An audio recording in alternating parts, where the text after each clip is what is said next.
यो भूतं च भव्यं च सर्वं यश्चाधितिष्ठति स्वर्यस्य च तस्मै ज्येष्ठाय ब्रह्मणे नमः। तस्मै ज्येष्ठाय ब्रह्मणे नमः। ओम शांति शांति शांति। ఈ యొక్క ఉపనిషత్తు జ్ఞాన గంగా అధ్యాత్మ సత్సంగానికి వచ్చేసినటువంటి వారందరికీ నమస్తే, స్వాగతం, సుస్వాగతం. నమస్తే ఆచార్య. నమస్తే. ఇంద్రియములతోటి విషయ భోగాన్ని అనుభవించడం ఇంద్రుడు కాలక్షేపం చేస్తున్నటువంటిది. ఇంద్రియాల అవసరం ఉన్నది అని అంటే అజ్ఞానమయం. ఇంద్రియాలు లేకుండా ఇప్పుడు భగవంతుడు చూపిస్తున్న దృష్టాంతం ఏంటంటే, చూపు మందగించకుండా కళ్ళద్దాలు పెట్టుకోకపోవడం, వినికిడి లోపం లేకుండా వినపడే మిషన్ చెవులలో పెట్టుకోకపోవడం, కుంటితనం లేకుండా కర్ర సహాయం తీసుకోవడం,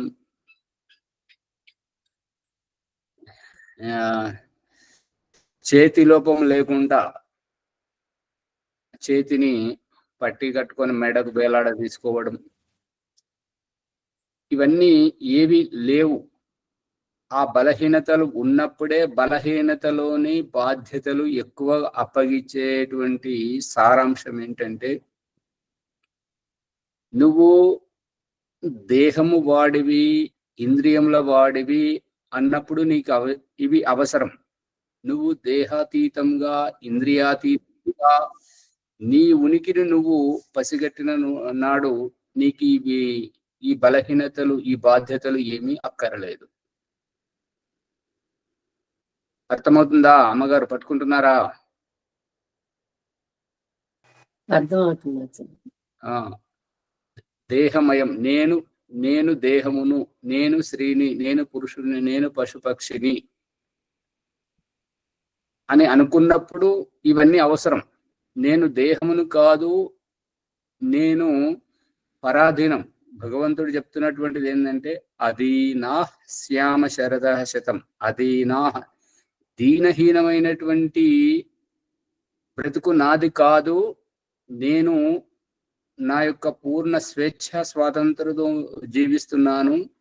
ఈ ఇంద్రియాలు నాకు అవసరం లేదు అనేటువంటి భావాన్ని జాగ్రత్త పరచడమే ఈ కళ్ళు మూసుకొని మొక్కుకోవడం, కళ్ళు మూసుకొని ధ్యానం చేయడం, శబ్దాలకు అతీతంగా తీసుకెళ్లేటువంటి స్థితి.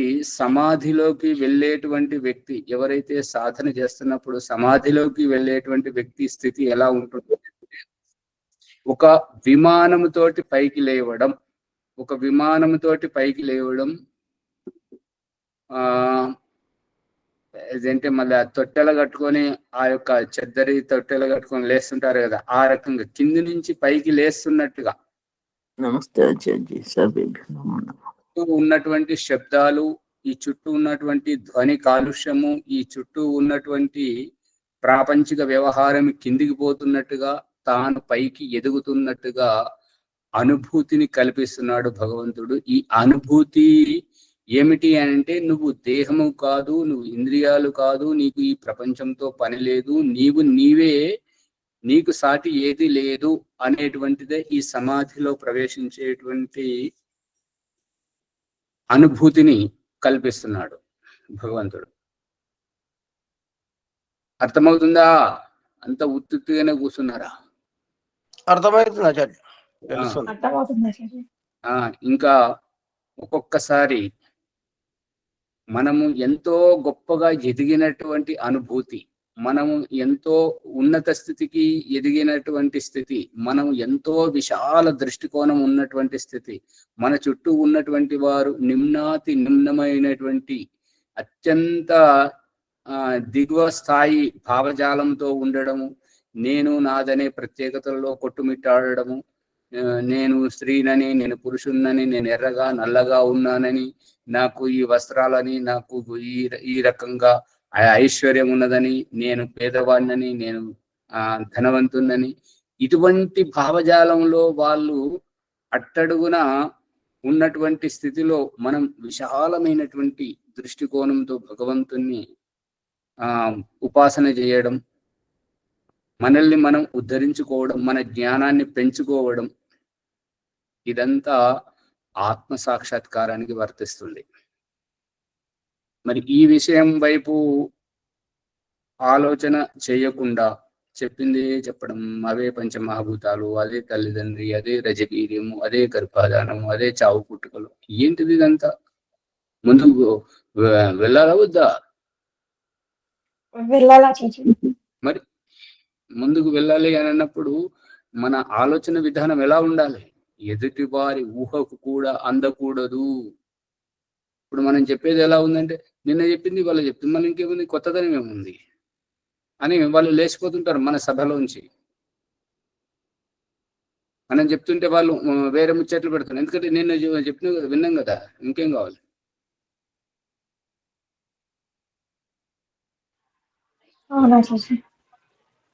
ఎవరు మాట్లాడట్లేదు, మీకు అక్కర్లేదా ఇవన్నీ? మరి అక్కర్లేకపోతే ఎందుకు కాలక్షేపం చేయడం? కొత్తదనం. ప్రభాకర్ గారు ఏంటి అర్థమవుతుందా లేదా? రాజమణమ్మ గారు అవును, అర్థమవుతుంది ఆచార్య. కొత్తదనం కొరకు ప్రయత్నం చేస్తున్నాం, చెయ్యాలి. ఎంత మనము అసఫలమైతే అసఫలం కావడంలో తప్పు లేదు. ఏంటంటే జన్మాంతరంలో కూరుకుపోయినటువంటి అజ్ఞానంలోంచి మనం బయటకు రావడానికి ప్రయత్నం చేస్తున్నాం కదా. ఆ బురద గుంటలో దిగబడినటువంటి వారు ఒకేసారి బయటకు రావాలంటే రాలేరు కదా. మునుగుతారు, తేలుతారు, మునుగుతారు, తేలుతారు. ఒకేసారి ఆధారం దొరికిన తర్వాత గట్టిగా ప్రయత్నం చేసి బయటకు వస్తారు. ఆ రూపకంగా విజయదుర్గమ్మ గారు వెనకబడిపోతున్నారు, బాలరాజు గారు అయితే బాధ్యత లేకుండా చేస్తున్నారు, ఆలస్యంగా వస్తున్నారు. ఎందుకు? ఎవరి కోసం? మన కోసమే కదా. మన స్వార్థాన్ని కూడా మనం నెరవేర్చుకోలేకపోతే రాజమణమ్మ గారు, వరలక్ష్మమ్మ గారు వెనకబడిపోతున్నారు. ఎందుకు ఈ వెనకబడతాను? ముందు రావాలి మనం చెప్పడానికి. ఇక్కడ మీరు ఒక అర నిమిషం చెప్తే అక్కడ మీరు గంట వరకు చెప్పగలుగుతారు.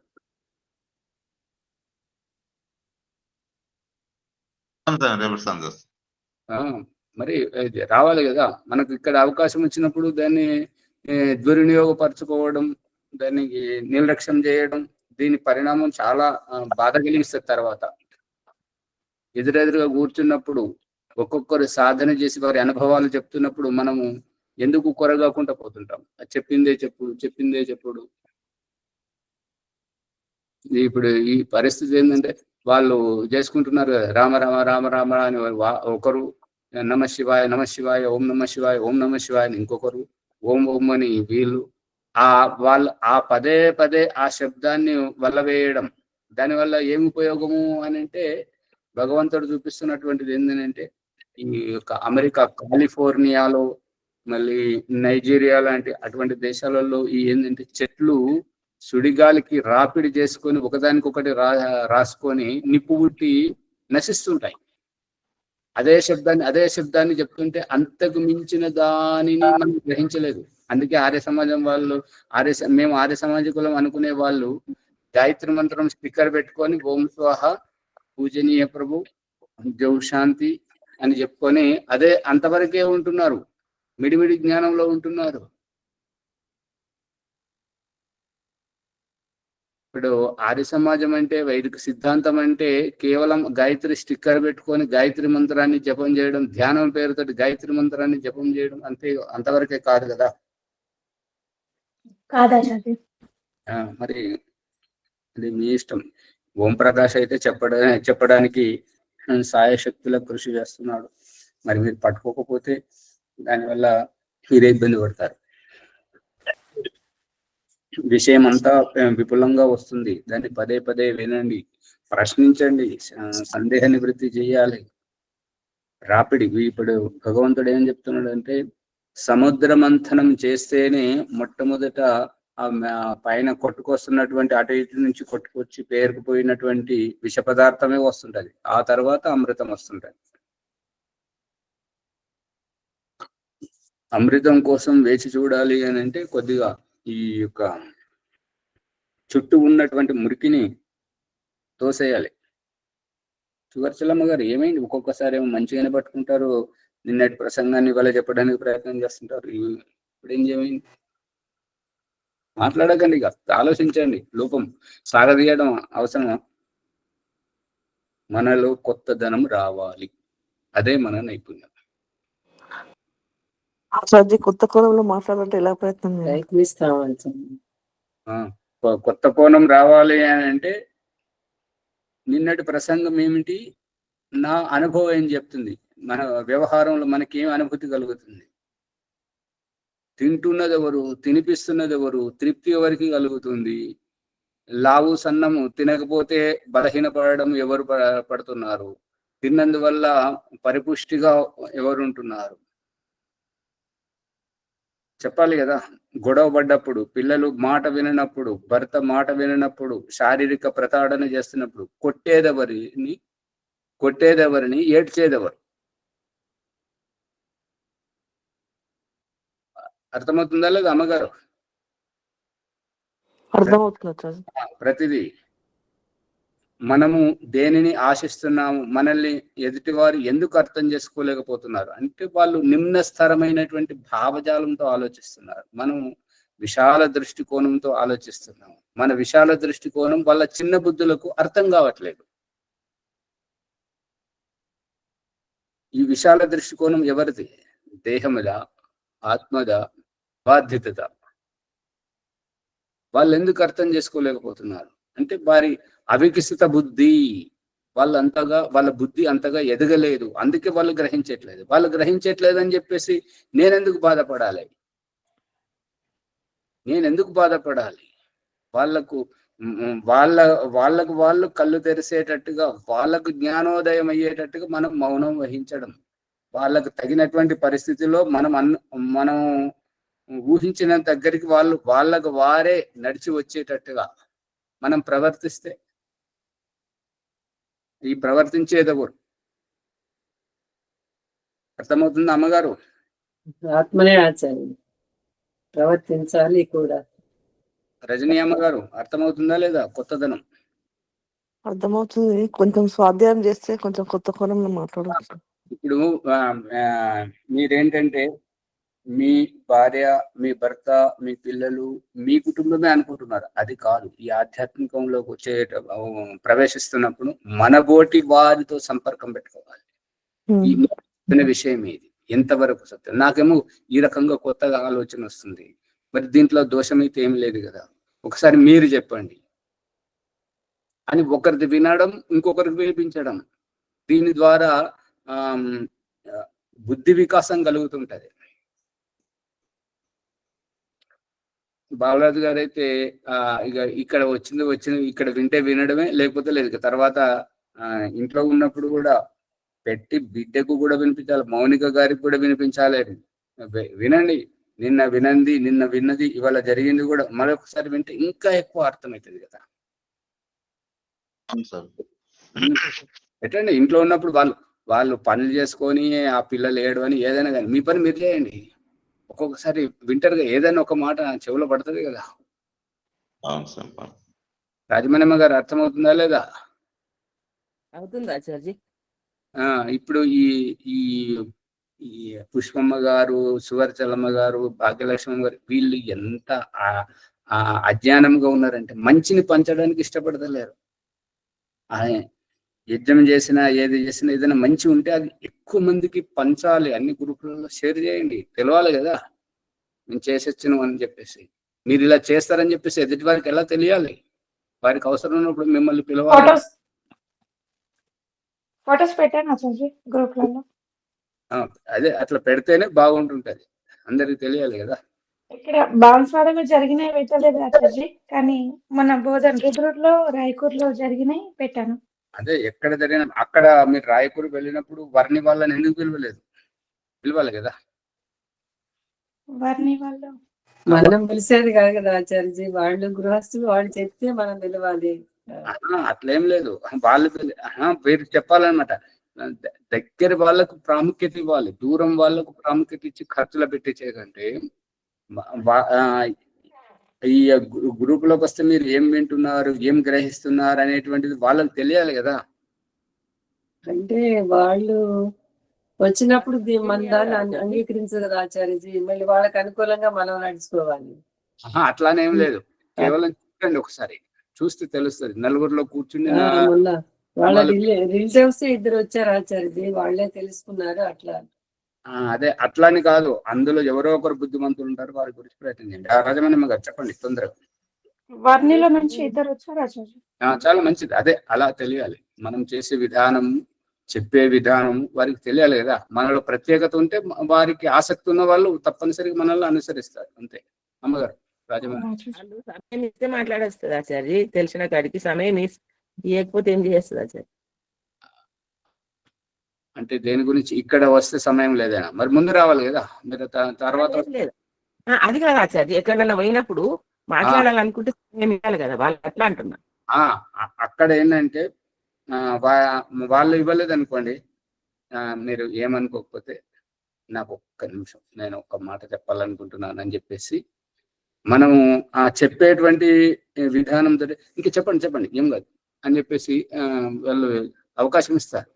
మన గురించి తెలియదు కదా వారికి, ఎవరైతే ఈ కార్యక్రమం చేయిస్తున్నారో వారు ఏమనుకుంటున్నారు, మనం ఒక ప్రేక్షకుల్లాగా వచ్చామని అనుకుంటారు, శ్రోతల్లాగా వచ్చామనుకుంటారు. కానీ మనము ఏదైతే నేర్చుకున్నామో వారికి తెలియాలంటే మనం ముందు ప్రయత్నం చేయాలి. ఆ కార్యక్రమానికి వారు చెప్పినప్పుడే అడగాలన్నమాట. నాకు ఒక 5 నిమిషాలు సమయం ఇస్తారా ఇక్కడ అని చెప్పేసి వారిని అడగాలి. బృహదారణ్యక ఉపనిషత్తు 4వ అధ్యాయము 5వ బ్రాహ్మణంలో ఉన్నాము. రజనీయమ్మ గారు చెప్పండి. నేను కూడా కామారెడ్డి శిబిరంలో మునిజీ మాట్లాడిన ప్రత్యేకత తోటే నాకు రావాలనిపించింది ఆచార్య. అది వింటున్నారా పుష్పమ్మ గారు, రాజమణిమ్మ గారు? మాట్లాడుతున్నారు, ఆత్మ మాట్లాడుతుంది, ఎవరు చూస్తున్నారు, దృష్టిలో కళ్ళు చూస్తలేవు, ఆత్మ, అవన్నీ మాట్లాడుతుంటే నాకు కూడా ఇంకా వినాలని, కలవాలని, అంటే ఇట్లా ఆశ్రమంకి రావడం జరిగింది ఆచార్య. సరే మంచిది. అందరూ గ్రహించండి ఇటువంటి విషయాలు. మన చుట్టూ మంచిని పంచాలి, చెడును కనబడకుండా చేయాలి. ఎంత వీలైతే అంత, సాధ్యమైనంత వరకు చెడును బయట పొక్కనీయద్దు. అలాగని చెప్పేసి పిల్లలకు చెడు చెప్పకూడదని కాదు, చెడు కూడా చెప్పాలి. పిల్లలకు చెడు కూడా చేస్తే ఏమవుతుందో పరిణామాన్ని చూపించాలి. అలాంటప్పుడే వాళ్ళు జాగ్రత్త పడతారు. ఆ పరిస్థితుల్లోకి వాళ్ళు వెళ్ళినప్పుడు, ఓహో ఇలా చేస్తే ఇలా జరుగుతుంది, అమ్మ చెప్పింది అని చెప్పేసి వాళ్ళు ఆలోచిస్తారు. పిల్లలకు చెడు చెప్పాలి, మంచి చెప్పాలి.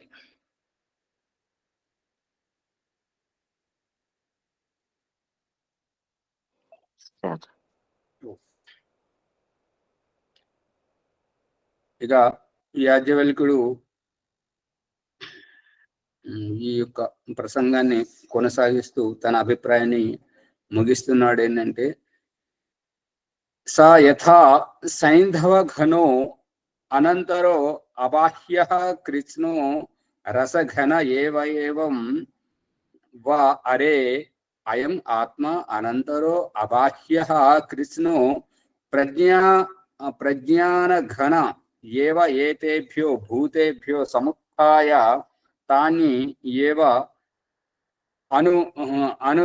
వినశ్యతి నా ప్రేత్య సంజ్ఞ అస్తిత్యరే బ్రవీమీతి హోవాచ యాజ్ఞవల్క్య. ఇక్కడ ఏమని చెప్తున్నంటే, అబాహ్య అంటే ఈ బయటకు కనబడేటువంటి దేహము కాదు ఆత్మ, బయటకు కనబడేటువంటి ఈ ఇంద్రియాలు కాదు ఆత్మ యొక్క స్వరూపము. అంటే అబాహ్య అంటే బాహ్యముగా కానటువంటిది, అంటే ఆంతరికం అనేటువంటి అభిప్రాయం. ఇప్పుడు ఒక ప్రసంగంలో ఏం చెప్తున్నారంటే, డాక్టర్ దగ్గరికి పోయి జాగ్రత్తగా వినండి. డాక్టర్ దగ్గరికి పోయి కళ్ళను టెస్ట్ చేయించుకుంటే, ఒకటి దూరపు చూపు కోసం ఒక చష్మా కళ్ళద్దాలు, ఇక దగ్గర చూపు కోసం ఇంకొక కళ్ళద్దాలు, ఆ 2 ఎక్కడ పెట్టామో వెతకడానికి ఇంకొక కళ్ళద్దాలు 3 కళ్ళద్దాలు చేయించుకున్నాడు ఒక అతను. ఈ విషయాన్ని చెప్తుంటే అక్కడ గురువు ఏమంటున్నాడంటే, ఇంకొకటి మర్చిపోయావు చూడు, నీకు అత్యంతగా ఈ 3 కంటే కూడా చాలా అత్యవసరమైనటువంటిది కావాల్సింది కూడా అదే. అది ఉంటే ఈ 3 ఏవి అక్కర్లేదు. అదేంటో చెప్పు అన్నాడు. అంటే అదేంటో ఇంకా 4వది ఏముంటది అని చెప్పేసి ఆలోచిస్తే అతనికి ఏమీ అంతుపట్టలేదు. సరే నువ్వు ఇవాళ ఆలోచించుకొని రమ్మని చెప్పేసి పంపించాడు. దినమంతా రాత్రి అంతా ఆలోచించాడు. ఏది 4వది ఏమి తెలుస్తుంది? మీకేమైనా తెలిస్తే చెప్పండి. 4వ కళ్ళద్దాలు కావాలంట. ఆంతరింగిక చూపు. మళ్ళీ చెప్పండి. ఒక్కరే. ఆంతరింగిక చూపు. ఇంకొకరు చెప్తారు. జ్ఞాన నేత్రము, లోచు. మొదటి స్థానంలో ఉండే జ్ఞాన నేత్రము ద్వారా తెలుసుకోవటం. ఇంకా ధారణ, జ్ఞాపక శక్తి చాలా ఉంటే సరిపోతుంది. రాజమణమ్మ గారు, ఆత్మ ద్వారా అనుకుంటున్నా. మరి కళ్ళతోటి చూసేది ఎవరు? దగ్గర చూపు చూసేది, దూరం చూపు చూసేది ఎవరు? దేహమా, కళ్ళ? ఆత్మనే. కళ్ళ ద్వారా ఆత్మ చూస్తుంది. ఇంకొవరికి తెలియదా? ఈ 4వది విజయదుర్గమ్మ గారు చెప్పారు కదా, ఆంతరికం, లోపలికి చూడడం. లోపలికి చూసినప్పుడు, జ్ఞానం ఉన్నప్పుడు భగవంతుడు చూపిస్తున్నాడు కదా, మూగ వాళ్ళను, గుడ్డి వాళ్ళను చూపిస్తున్నాడు కదా. గుడ్డి వాళ్లకు, మూగ వాళ్లకు ఉన్నంత యొక్క వ్యావహారిక జ్ఞానం మనకు ఉండదు. మనకెందుకు ఉండదు అని అంటే, మనం కళ్ళతో చూస్తున్నాం కాబట్టి చూసి మెదులుకోవడం. వాళ్ళకు కళ్ళు లేవు కాబట్టి, చూపు లేదు కాబట్టి వాళ్ళు చూడలేరు. అందు గురించి బుద్ధితోటి మసలుకుంటారు. ప్రభాకర్ గారు పట్టుబడుతుందా? అవును. ఈ ఆధ్యాత్మికం అంతా ఆంతరిక నేత్రాన్ని, జ్ఞాన నేత్రాన్ని తెరవడం, బుద్ధి వికాసం బుద్ధి వికాసం. ఆ బయట చూస్తున్నాం కాబట్టి మన బుద్ధిని ఉపయోగించకుండా ఏదైతే చూస్తున్నామో దాన్నే పట్టుకుంటున్నాము. ఇప్పుడు ఈ ఆంతరిక నేత్రాన్ని, తృతీయ నేత్రాన్ని తెరిసామనుకోండి, ఈ తృతీయ నేత్రాన్ని, జ్ఞాన నేత్రాన్ని తెరిసామనుకోండి, ఈ కళ్ళతోటి ఉపయోగం చూసింది కూడా అది సత్యం కావచ్చు, అసత్యం కావచ్చు. కళ్ళు మోసం చేస్తుంటాయి కదా. ఇప్పుడు ఒక వ్యక్తి ఏంటంటే బాగా మరి ఏం చేశాడో ఏమో తెలియదు కానీ ఓ చెట్టు కింద పడుకున్నాడు, నోరు తెరిచాడు, నిద్రపోతున్నాడు. గుర్రు కొడుతున్నాడు అన్నాడు. గుర్రు కొడుతూ నిద్రపోతున్నాడు, నోరు తెరిచాడు. నోరు తెరిస్తే ఒక పాము వచ్చి అతని నోట్లోకి పోయింది. పాము పిల్ల పోతుంటే ఒక అతను, ఆ దారి గుండా పోయే అతను ఈ విషయాన్ని చూశాడు. చూసి అతనికి ఇతనికి పడదు, మరి శత్రువులు అయినా కూడా ఆ దారిన పోయే వ్యక్తి, సరే అది తర్వాత చూసుకోవచ్చు, కానీ ఇతని ప్రాణం పోతుంది కదా పాము అది అని చెప్పేసి అతనికి ఆ పాము పిల్ల లోపలికి పోవడం చూసి అక్కడ ఉన్నటువంటి పేడ, మనుషుల మలము, అది ఇదంతా తీసుకొచ్చి అతని నోట్లోకి వస్తున్నాడు. ఎందుకంటే వాంతింగ్ చేస్తే బయటకు రావాలని. అట్లా ఆయన అనేక ప్రయత్నాలు, తాగిచ్చి ఆ పొట్ట నొక్కడం అదంతా చేసేసరికి అతనికి నిద్ర మేలుకైంది. అతన్ని చూశాడు. ఇది అప్పుడు అతనికి ఏమర్థమైందని అంటే, ఈడు నా నోట్లో పేడ పోస్తున్నాడు, మలము పోస్తున్నాడు అని చెప్పేసి ఇంక ఇదంతా చూసి, నేను ఇంత అసహ్యంగా, శత్రుత్వం ఉంటే ఉండొచ్చు కానీ ఇంత నన్ను ఈ రకంగా చేస్తున్నాడు అని చెప్పేసి అతను అంటున్నాడు. మళ్ళీ కొద్దిసేపటికి అతనికి వాంతి అయితే అందులోంచి పాము పిల్ల పొట్టలోంచి బయటకు వచ్చింది. వస్తే అప్పుడు అతనికి అర్థమైంది, ఓహో నన్ను కాపాడాడు. నాకు ఈ మలము తినిపించడము, పేడ తాగిపించడం ఇదంతా చేసింది నన్ను కించపరచడానికి కాదు, నా ప్రాణాన్ని కాపాడడానికి. కళ్ళు దేన్ని చూశాయి? అది వాంతి చేసుకున్నప్పుడు దాంట్లో కడుపులోంచి బయటకు ఏమొచ్చింది? అప్పుడు ఆయన ఏం తెలుసుకున్నాడు? ఓహో, ఇతడు నన్ను ఈ రకంగా కించపరచడం కాదు, నన్ను అవమానపరచడం కాదు, నా ప్రాణాన్ని కాపాడని చెప్పేసి గుర్తించింది ఏది? ఏ కన్ను? జ్ఞానం, ఆత్మ.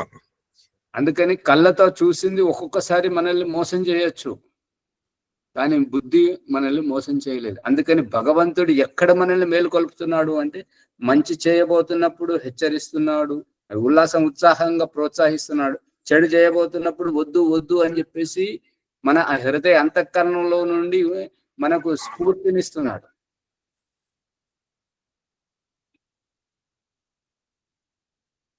అందుకని ఈ కళ్ళతో చూసింది, చెవులతో విన్నది. ఇప్పుడు ఒక్కొక్కసారి ఒక పరిస్థితులలో వీళ్ళు చూపిస్తున్నారు కదా, టీవీ సీరియళ్లలో, సినిమాలలో, వీధి నాటకాలలో చూపిస్తున్నారు కదా. బాధ్యత గల వాళ్ళు ఆ పరిస్థితి ఎలాంటిది అంటే, ఒకడే బిడ్డ, ఒక బిడ్డను ఇద్దరు తల్లులు కొట్లాడుతున్నారు. నా బిడ్డ అంటే నా బిడ్డ అని చెప్పేసి ఆ పంచాయతీ ఇంతింత రాజుకొని ఆ రాజు దగ్గరికి వెళ్ళింది. ఇప్పుడు ఆ రాజు తీర్మానం చెప్పాలి. ఒక్క బిడ్డ ఇద్దరు ఎట్లా కంటారు? ఇందులో కన్నవాళ్ళు ఎవరో ఒకరు ఉంటారు, ఇంకొకరు మాత్రం హస్తగతం చేసుకోవాలని చెప్పేసి నాటకం ఆడుతున్నారు. ఇంకా దాని వెనుక పిల్లవాని సంపత్తే కావచ్చు, లేదంటే తను గొడ్రాలననే పేరును మా పేరుతోటి సహించుకోలేనటువంటి బాధ కావచ్చు, ఏదైనా కావచ్చు. ఒకరు నిజమైన వారు, ఇంకొకరు అబద్ధమైన వారు. ఇక ఆ రాజుకు అర్థం కాకపోతే మంత్రితోటి విచారించి ఏమని చెప్పాడంటే, సరేగా మీరు ఇద్దరు కారణాలు చెప్తున్నటువంటి ఎవరి కారణాన్ని మేము వద్దనలేము, అన్ని బాగానే చెప్తున్నారు. ఇక మరి అంతిమ తీర్మానం ఏంటంటే, ఈ పిల్లవాడిని 2 ముక్కలు చేస్తే ఇక మీకు తల ఎవరి భాగం వారికి వస్తున్నది తీసుకోండి అని అంటే, అప్పుడు కన్న తల వాడు నా కొడుకు వద్దే వద్దు, నాకు వద్దే వద్దు. ఎవరైతే పిల్లవాడిని కనలేదో ఆవిడ మాత్రం వీడు నా బిడ్డడే అని చెప్పేసి అన్నదనమాట. అప్పుడు రాజు ఏమన్నాడంటే, ఆవిడని బంధించి కొరడా దెబ్బలు కొట్టండి. ఎవరైతే వద్దు అని అంటున్నారో, వీడు నా కొడుకు వద్దు, నాకు ఒక్కలేదు, నేను వట్టిగానే అన్నాను, నాకు అతడు ముద్దుగా అనిపిస్తున్నాడు అని చెప్పేసి అన్నాను అని చెప్పేసి ఈ తల్లి చెప్పింది. ఇందులో నిజం ఎవరు చెప్తున్నారు, అబద్ధం ఎవరు చెప్తున్నారు? తల్లి అబద్ధం చెప్తుంది. కన్న ప్రేమ, నా బిడ్డను నా ముంగటే ముక్కలు చేసి చంపడం అంటే ముక్కలు చేయడం అంటే చంపడమే అన్నమాట. తల్లి అది చూడలేకపోతుంది, ఆ మాటలు ఇక అబద్ధం చెప్పేసింది. అందుకని చెవులతో విన్నది, కళ్ళతో చూసింది కూడా ఒక్కొక్కసారి మనల్ని భ్రమింపజేస్తుంటది. కళ్ళతో చూసిందే సత్యం కాదు, చెవులతో విన్నదే సత్యం కాదు. దాని వెనుక అంతరార్థం, అది గ్రహించేటువంటిది బుద్ధి, జ్ఞానం. అంతే. అంతరార్థానికి బుద్ధితో ఆలోచించేది. ఓ మహారాజ్, బుద్ధి జడ పదార్థం కదా. అవును, జడ పదార్థమే, కానీ బుద్ధి ద్వారా ఆత్మనే గ్రహిస్తుంది. అది చెప్పాల. తృతీయ మూడవ కన్ను గురించి మాట్లాడుతున్నప్పుడు ఆ కన్ను బుద్ధి జ్ఞానం అనేటువంటిది జడమే, కానీ దాన్ని వినియోగించేది ఆత్మనే కదా. అది అందు గురించి ఇక్కడ బుద్ధి వికాసం, దాని గురించి.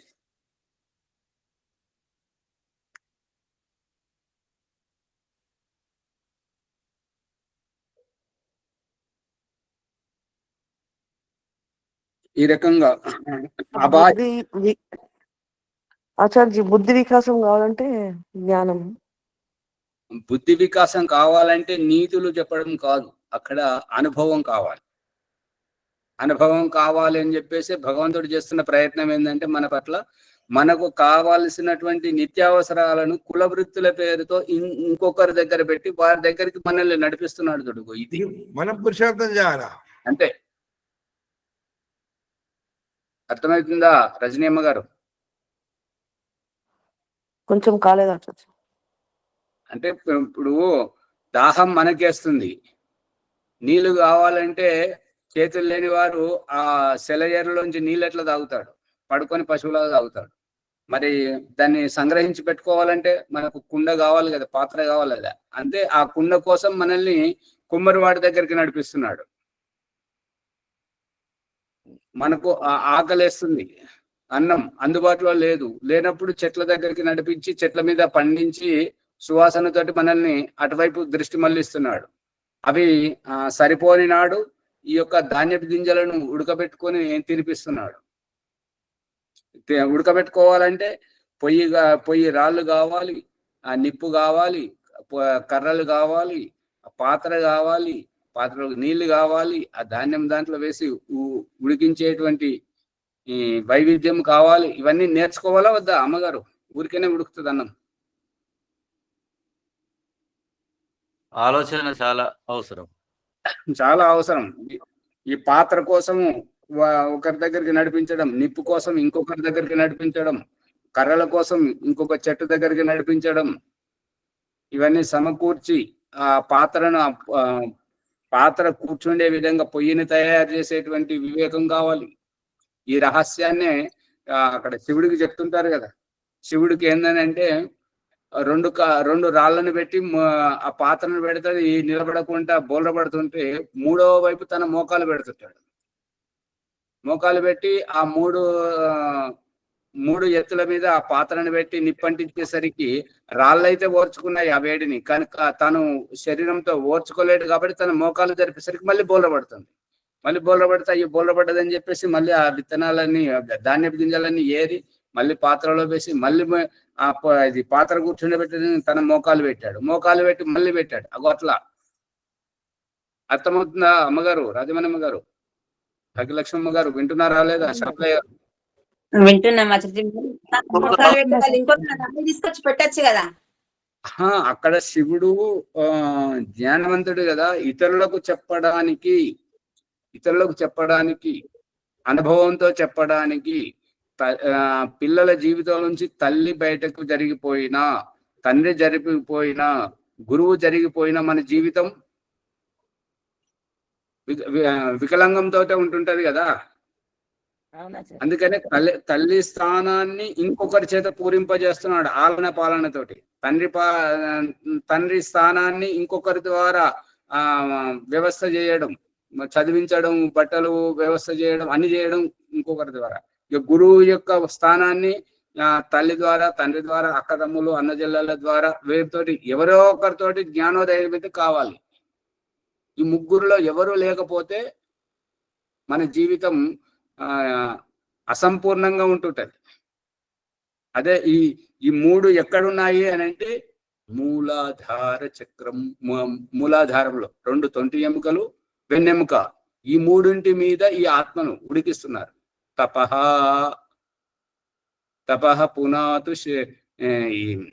పునాతు పాదయో. ఈ రహస్యాన్ని చెప్పాలి. ఈ రహస్యం చెప్పడం రావాలి మనకు. అవును, అక్కడ కాలు పెట్టడం వలసిన అవసరం.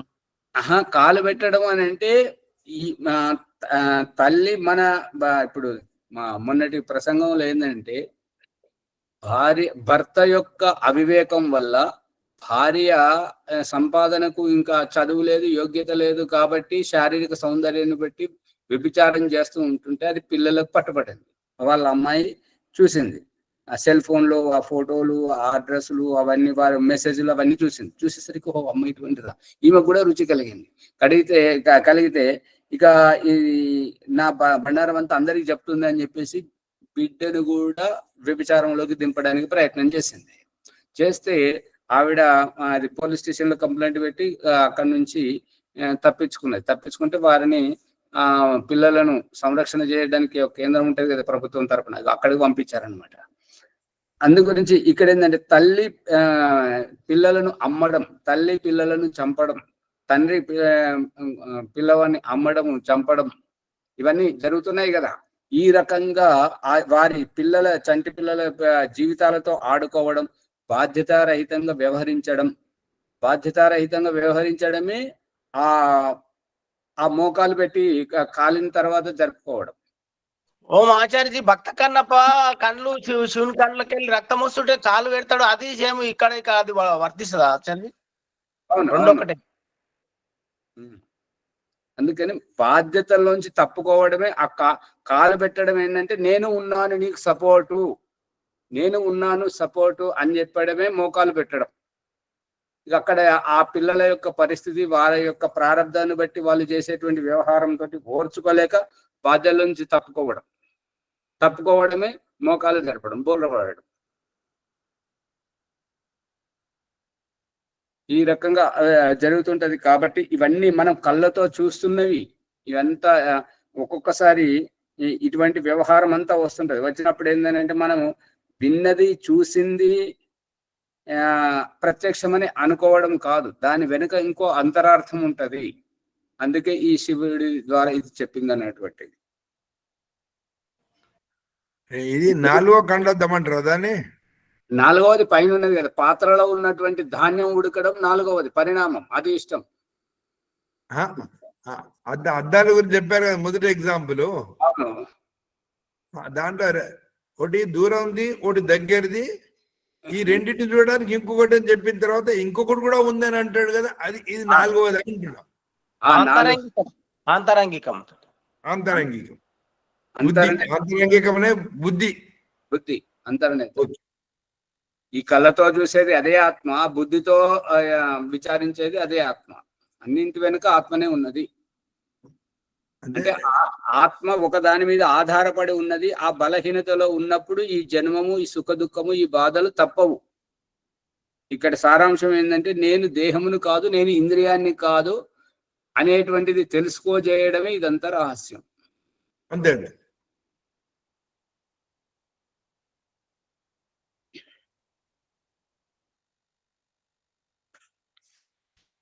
ప్రజ్ఞాన ఘన, ఈ ఘన శబ్దం మీద గేయం పాడారు. ఘన ఘన సుందరా కరుణారసమందిరా. గుర్తున్నదా, మర్చిపోయారా? గుర్తుంది ఆచార్య. గుర్తుంది గారు కూడా బాగానే పాడేవారు. గొప్పదైన అని అర్థమా ఘన అంటే? అంతే అంతే, గొప్పనైనా. ఓ మాది ఘనము అంటే ఇక్కడ సమూహం అని కూడా తీసుకోవచ్చు కదా మరి. గా కాదు, ఘనశ్యామ. శ్యామ అంటే నలుపు, ఘనశ్యామ అంటే అత్యంత నలుపు. మేఘాలని అంటుంటారు కదా. ఘనం అనేది గట్టి పదార్థం కూడా ఒక అర్థం. అదే అదే. ఇప్పుడు మీరు అనేటువంటిది గణ, గా మామూలుగా, ఇది ఒత్తుగా. మహాప్రాణం.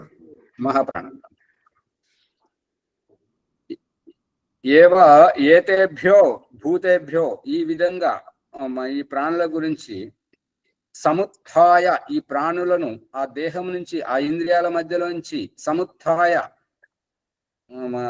అంటే బాగుగా జ్ఞానవంతులను చేసి మేలుకొలిపి, తాని ఏవ అను వినశ్యతి, ఇంద్రియాలను నశింపజేసి చూపించడం, దేహాన్ని నశింపజేసి చూపించడం. దేహము నశించినా నశించకుండా ఉన్నటువంటి దేహి, ఇంద్రియాలు నశించినా ఇంద్రియాల మీద ఆధారపడి ఆ బలహీనతలో కుంటుపడుతున్నటువంటి దేహి కనపడుతుందా? నేను అనేది దేవుడు కూడా అంతా ఇప్పుడు ప్రస్తుతానికి దానిలోనే ఉంది. దేవుడు కూడా తిట్టిస్తున్నాడు కదా, రే గుడ్డోడా, గుడ్డిదానే, నీకు కనబడతలేదు, కళ్ళు కనబడతలేవా? ఉమాచారి సమాజం ఎవరిని విడిచిపెట్టదు, విద్వాంసుని తిట్టిస్తుంది, అవిద్వాంసుని తిట్టిస్తుంది. అంతే, ఎందుకంటే మేల్కొల్పి చేపిస్తుంది కాబట్టి. అంతే అంతే.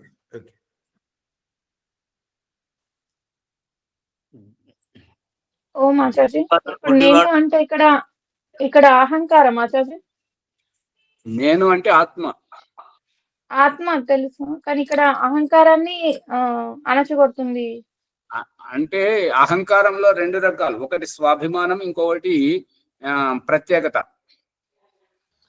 బాహ్యం ఆంతరికం రెండు. రెండు.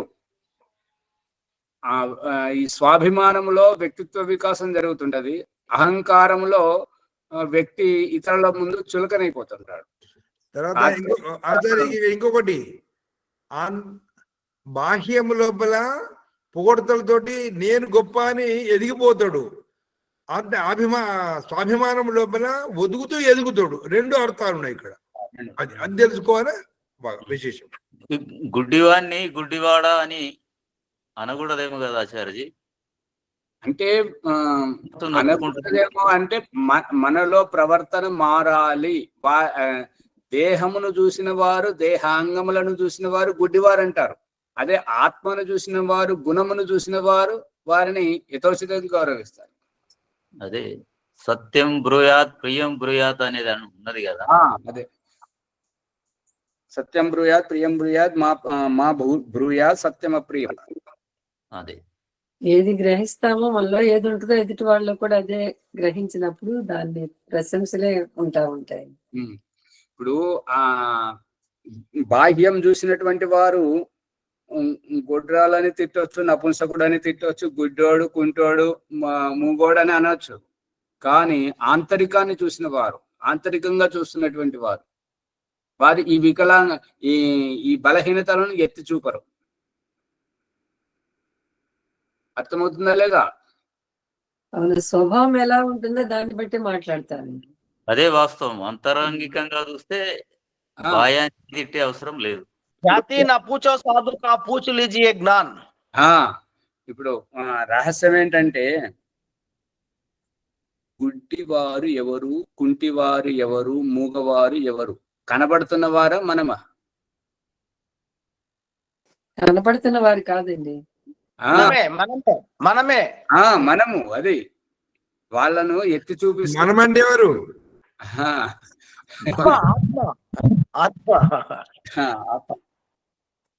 మనం వాళ్ళని తిడుతున్నాము అని అంటే మనల్ని మనమే తిట్టుకుంటున్నాము అని అభిప్రాయం. నేను ఇంత అవివేకుణ్ణి అని మన బలహీనతను ఎదుటి వారికి చూపించడం. అదే నిన్న రాజా రామ్మోహన్ రాయ్ని వారి చేసినట్టుగానమాట, జ్ఞానంతో. సమయం పరిగెడుతుంది, ఇంత నెమ్మదిగా పోతుంది, మరి ఇబ్బంది పడతలేరు కదా ప్రసంగం?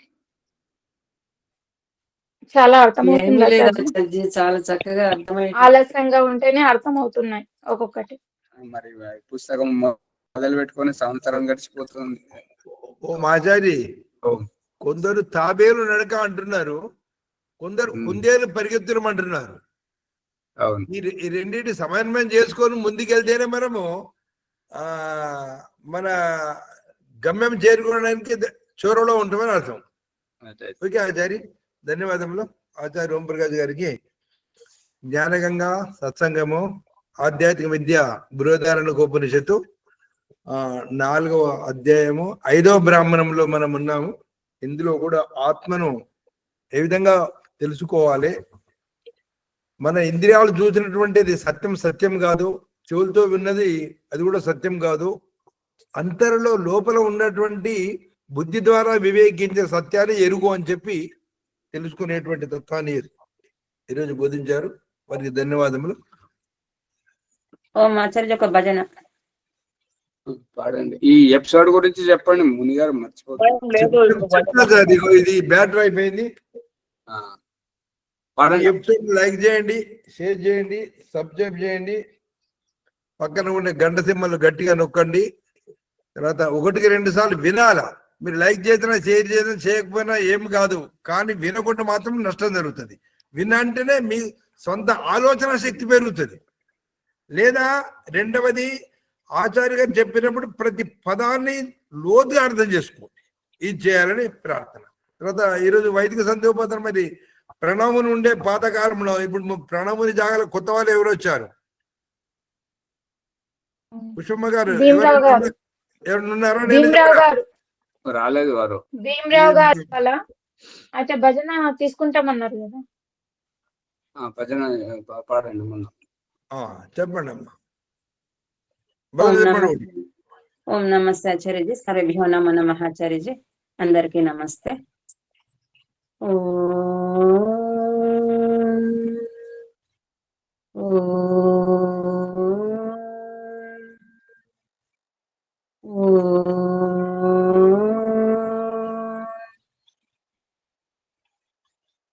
సమయం వృధా చేసి జీవితం వృధా గడిపి నిన్ను నీవు వ్యర్థం చేసుకోకురా నరుడా.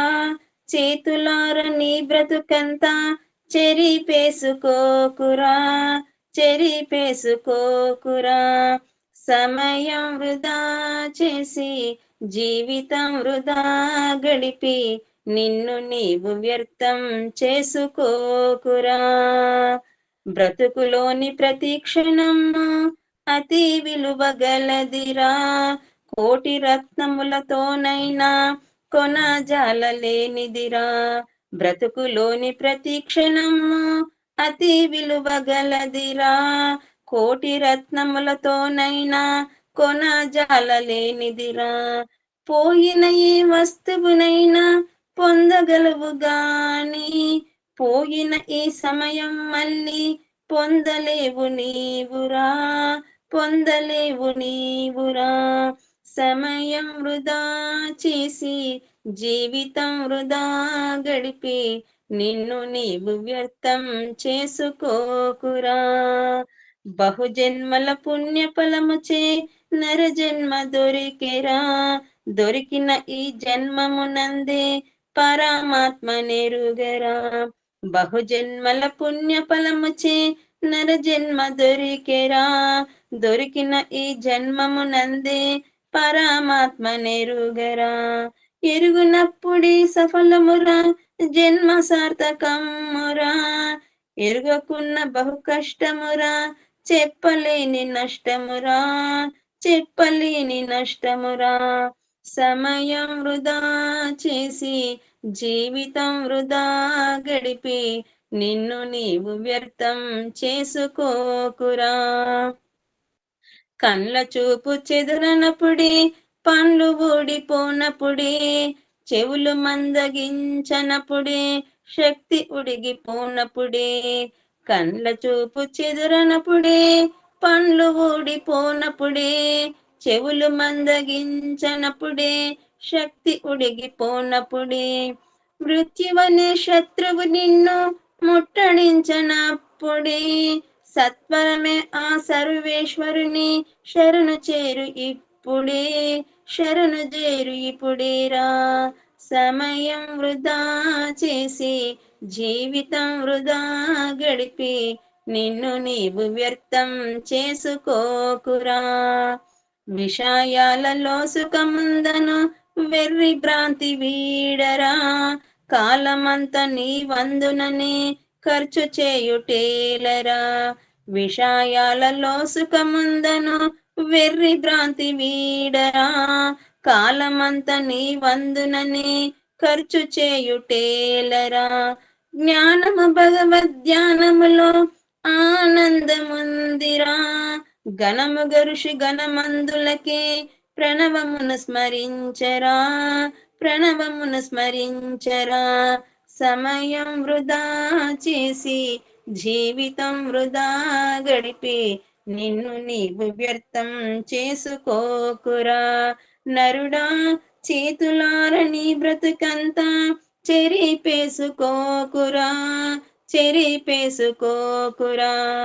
సమయం వృధా చేసి జీవితం వృధా గడిపి నిన్ను నీవు వ్యర్థం చేసుకోకురా. ఓం నమస్తే ఆచార్య. ధన్యవాదములు. ఇప్పుడు నేను చేయించిన వయసుందా? ఎవరు అమ్మగారు?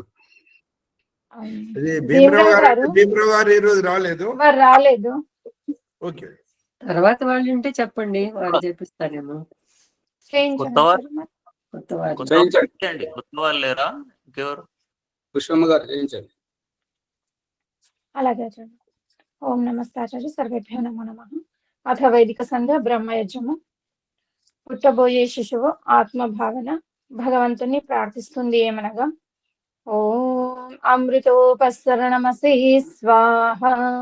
ఓ అమృత స్వరూప, నా కోసం ఉపసరణంగా పరుచుకున్నావా స్వామి, ధన్యురాలిని.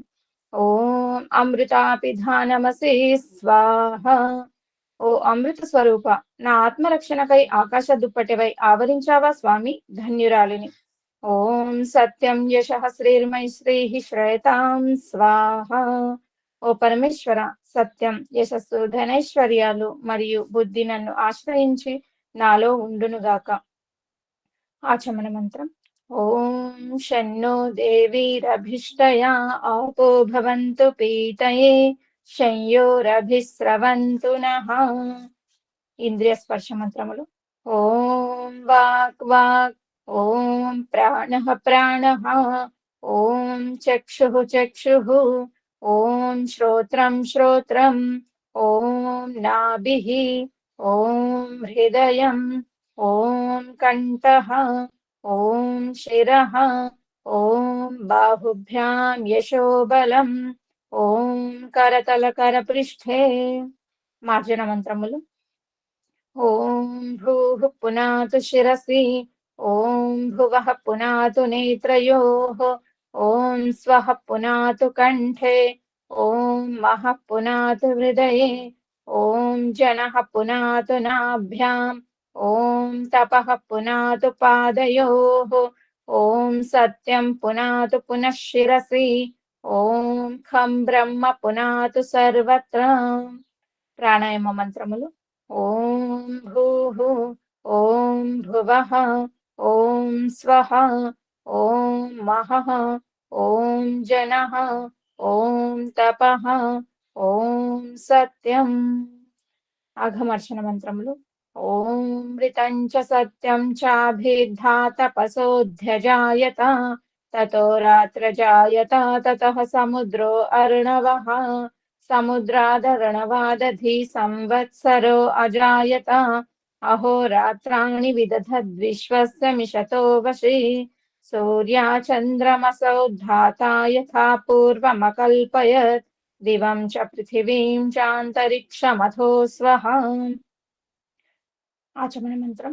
ఓం షన్నో దేవీరభిష్టయా ఆపో భవంతు పీతయే శంయోరభిస్రవంతు నః.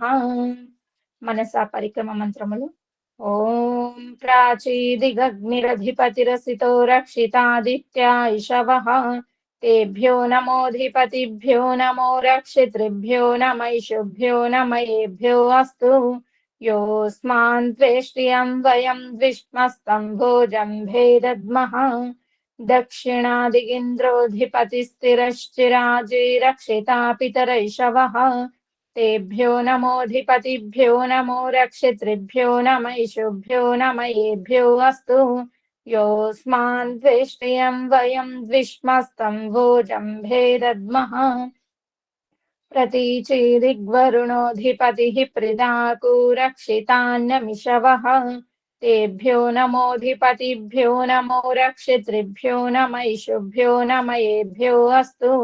యోస్మాన్ ద్వేష్ట్యం వయం ద్విష్మస్తం భోజంభేదద్మః.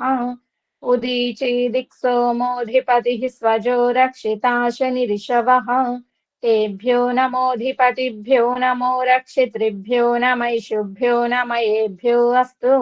యోస్మాన్ ద్వేష్ట్యం వయం ద్విష్మస్తం భోజంభేదద్మః. ధ్రువాదిగ్విష్ణురధిపతిః కల్మాషగ్రీవో రక్షితా వీరుధైషవః, తేభ్యో నమోధిపతిభ్యో నమో రక్షితృభ్యో నమైషుభ్యో నమయేభ్యో అస్తు. యోస్మాన్ ద్వేష్ట్యం వయం ద్విష్మస్తం భోజంభేదద్మః. ఊర్ధ్వాదిగ్బృహస్పతిరధిపతిః స్విత్రో రక్షితా వర్షమిషవః, తేభ్యో నమోధిపతిభ్యో నమో రక్షితృభ్యో నమైషుభ్యో నమయేభ్యో అస్తు. యోస్మాన్ ద్వేష్ట్యం వయం ద్విష్మస్తం భోజంభేదద్మః.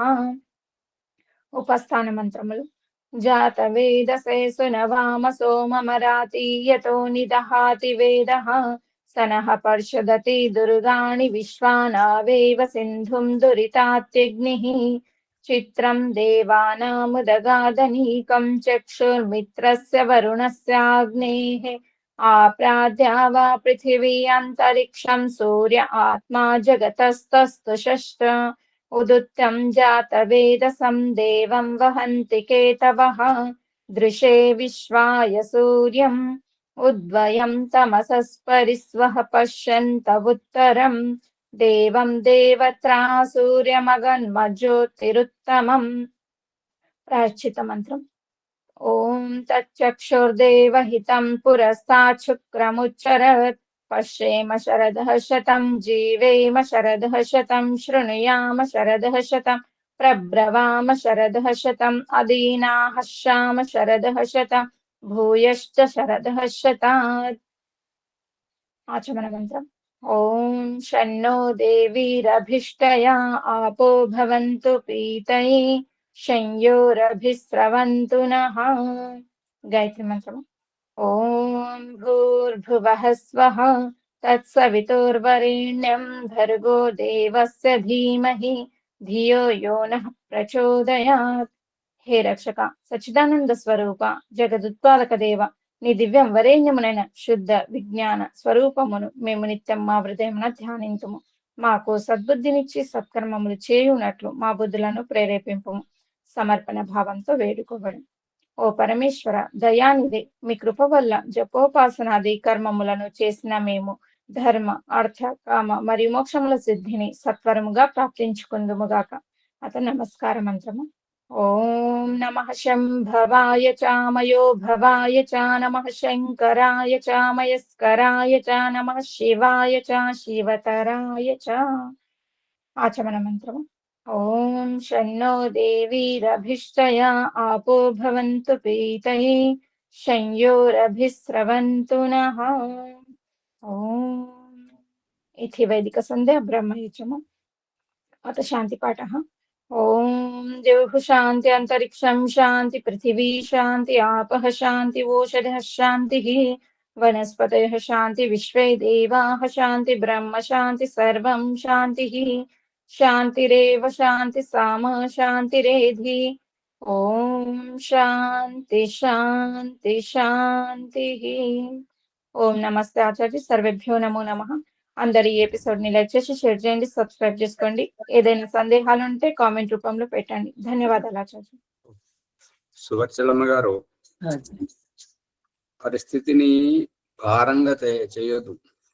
యజ్ఞం చేసుకోవాలంటే ఇంత ఖర్చుతోటి ఇంతమంది వస్తేనే చేస్తారు, ఇంత ఖర్చు అయితేనే చేయగలము అనేటిది కాదు. తక్కువలో తక్కువ ఖర్చులో చేయాలి. అదే ఆచార్య వాళ్ళకి కొంచెం అర్థమయ్యేటట్టుగా. అవును, అది నిజమే. ఆ ఇటుకలు పెట్టి కట్టడం మంచిదే. అది ఎక్కడ అంటే శాశ్వతంగా కట్టినప్పుడు. ఇప్పుడు ఏంటంటే వాళ్ళు పెద్ద పెద్ద మంచి పాలిష్ బండలు వేసుకున్నప్పుడు అక్కడ పెట్టిగా ఇటుకలతో కట్టి చేయడం అంటే వాళ్ళకు అంటే వాళ్ళ ఫోటో కోసం కావాలనే కట్టుకున్నారు ఆచార్య. అలాగే మంచిది, అది మంచిది. వాళ్ళ పిల్లలకి పంపించడం కోసం అని చెప్పేసి అని చాలా మంచిది. అట్లా కావాలన్నారు. ఈ పుష్పమ్మ గారు, భాగ్యలక్ష్మమ్మ గారు వాళ్ళు చెప్పట్లేదేమో. వాళ్ళ దగ్గర యజ్ఞకుండం ఉన్నది కదా, అటువంటిది ఒకటి చేసుకుంటే అయిపోతుంది. మీరు ఎక్కడికైనా తీసుకెళ్ళొచ్చు, చేయవచ్చు, బాగుంటది. కాకపోతే ఇంకా అట్లా చెప్తాంలేండి, తీసుకొచ్చే అవకాశం లేదని అందుకోసం అని చెప్పేసి అని కూడా అట్లా ఒకటి చేయించుకోవాలి, మీ దగ్గర పెట్టుకుంటే చేయించుకుంటే